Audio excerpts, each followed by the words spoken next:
Within Bayelsa State, residents have decried the unavailability of the state government-facilitated cabs, popularly called prosperity cabs, across the state. The cabs were provided to cushion the effect of subsidy removal, which shot up transport fares nationwide. But residents say they're not feeling the impact of the cabs as they can barely find them. Trust TV's Friday, Emmanuel Peters tells us more.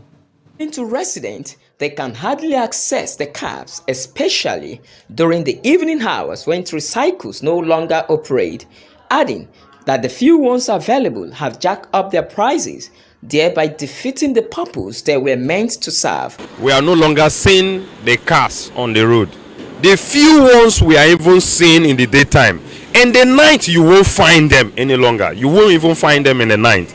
Then, compared to the issue of the amount they are taking, they are even taking more than the private cab. So what are we gaining from the services that the state government is rendering? So I am of the opinion that the state government should look into it so that those cabs, if there is a way they can be buying their fuel from the NNPC in a cheaper rate, so that their prices will be a little bit lower than even the private vehicles, because the private vehicles are taking even lower than what they are even charging us. Others are alleging that the prosperity cabs are not much on the road because they have been acquired by private individuals for personal use. They, however, call on the Bayelsa State Transport Company to ensure proper management of the cabs in order for them to serve the people as the state government intended. Bayelsans are not even seeing the so-called prosperity vehicle to board at night. If you want to move in the night in Bayelsa State, just be ready to spend through your nose. It is difficult.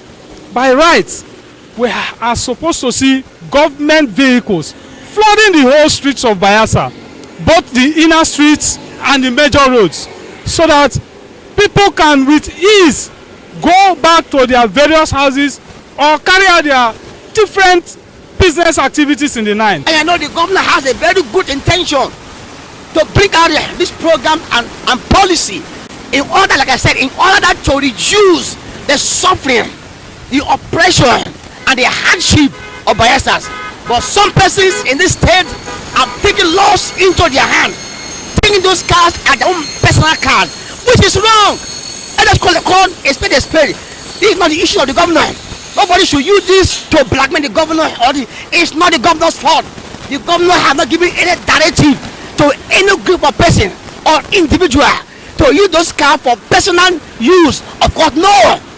So they should swim into action and see how they can bring back those cars to street to salvage the hardship and the suffering of Bayelsans. The state government had last year provided 100 cabs and 6 coastal buses to ease the transportation needs of residents. From Yenagoa, Friday, Emmanuel Peter, Trust TV News, Yenagoa.